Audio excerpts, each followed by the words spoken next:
devam ediyor. Adım Zekeriya, Fransızca'da Zekeri. Yaşım 26.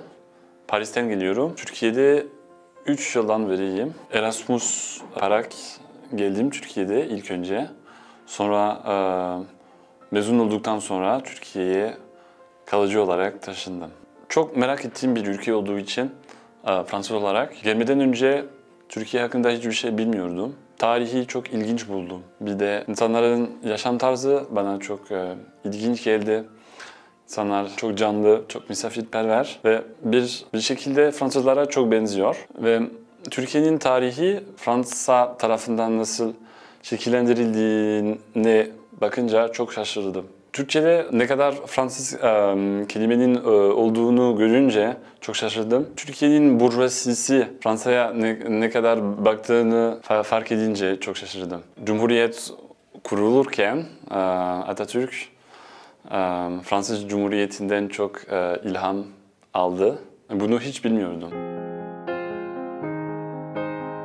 Türkiye'ye geldiğimde daha önce Arapça gibi olduğunu sanıyordum.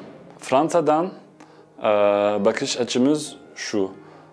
Türkiye Müslüman bir ülke olduğu için diğer Müslüman ülkeleriyle karıştırıyoruz. Çöl olduğunu zannediyordum. İnsanlar yabancılara çok kapalı olacağını bekliyordum.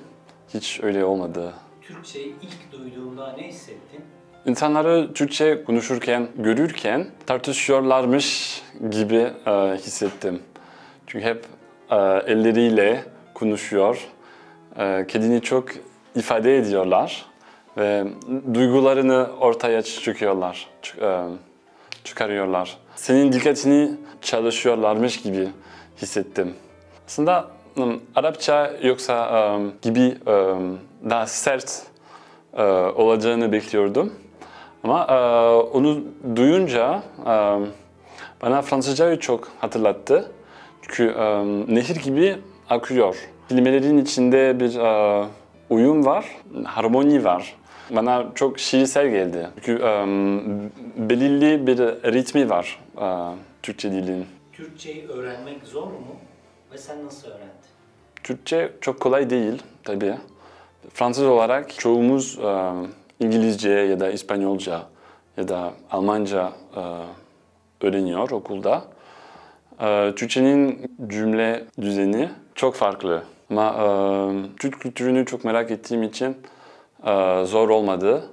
Türkiye'de yaşarken herkes konuşmak istediği için öğrenmek kolay geliyor. Ama öğrenmek, istemek şart.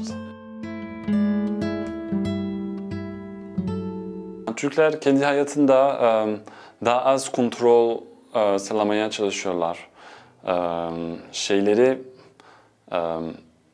kendi akışına bırakıyorlar.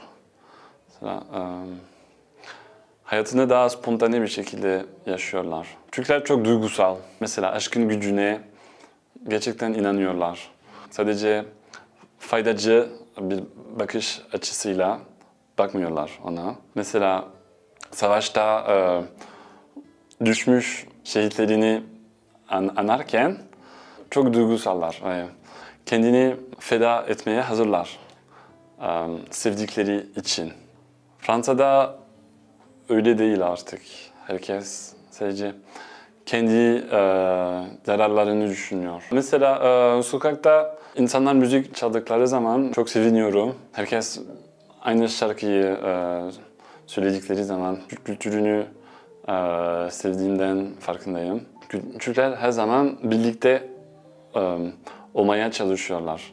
Bir uyum hissi, harmoni hissi sağlamaya çalışıyorlar. Bence çok güzel bir şey.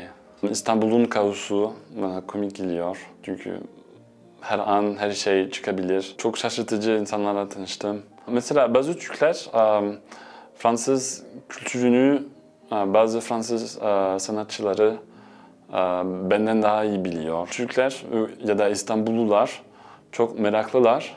Kendi ilgisini çeken şeylerin peşinde koşuyor. Mesela İstanbul'da Polo and Pan, Vendredi sur Mer gibi sanatçılar çok meşhur.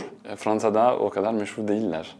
Çok komik geliyor. Gerçek bir Fransa sevdası var bazı İstanbullularda.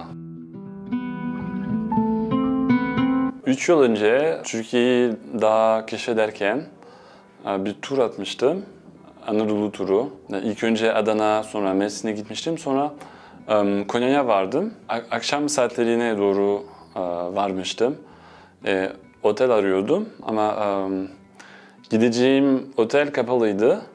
Ve birkaç erkek karşılaştı benimle. Sonra bana tur attırlardı. Beni yemeğe götürdüler. Sonra camiye gittik. Toplam 5 erkek vardı. Hepsi arkadaştı. Ertesi günde o insanlardan biri izin aldı işinden ve bütün gün beni Konya'da gezdirdi.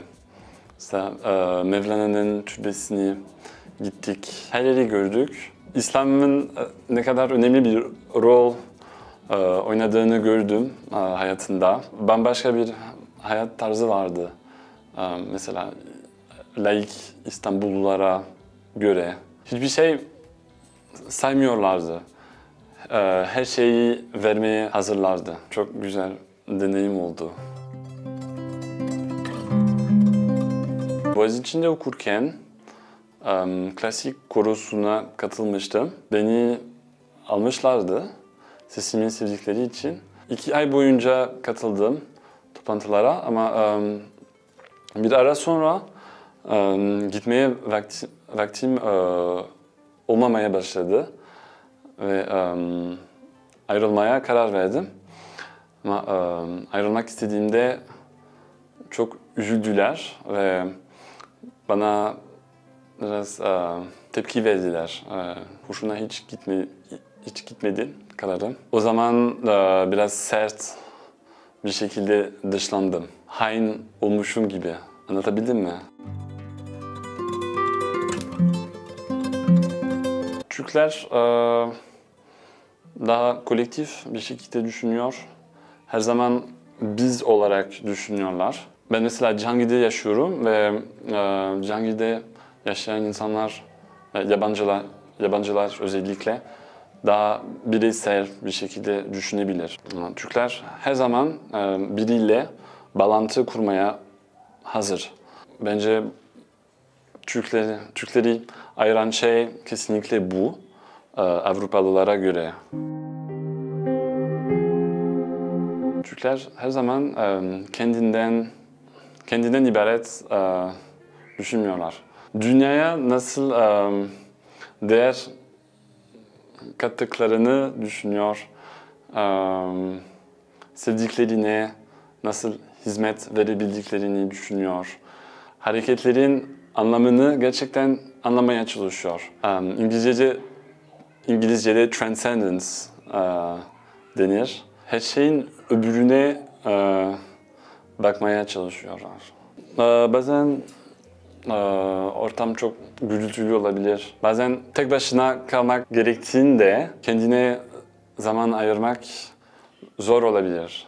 Çünkü herkes sürekli yazıyor yoksa arıyor. Çok güzel bir şey aslında. En çok sevdiğim şey bu. Bazen insanın düşünmesi lazım, biraz inzivaya çekmesi lazım. Mesela reklam kelimesi çok komik geldi bana. Bir yüzyıl önce Fransa'da kullanılıyordu. Ama artık reklam demiyoruz, publicite diyoruz. Ama Türkler reklam demeye devam ediyor. Biraz nostalji hissi oluşturuyor. Esprit kelimesi çok ilginç. Çünkü Fransızca'da esprit ruh demek. Arada sırada kullanılabilir.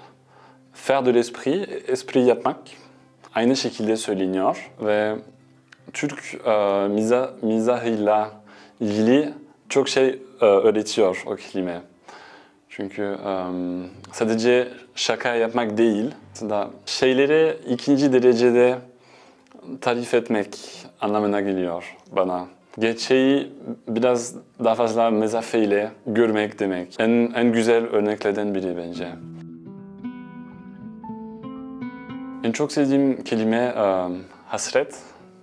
Bence çünkü çok şey ifade ediyor. Fransızca'da aynı kelime yok. Manquer fiili var ama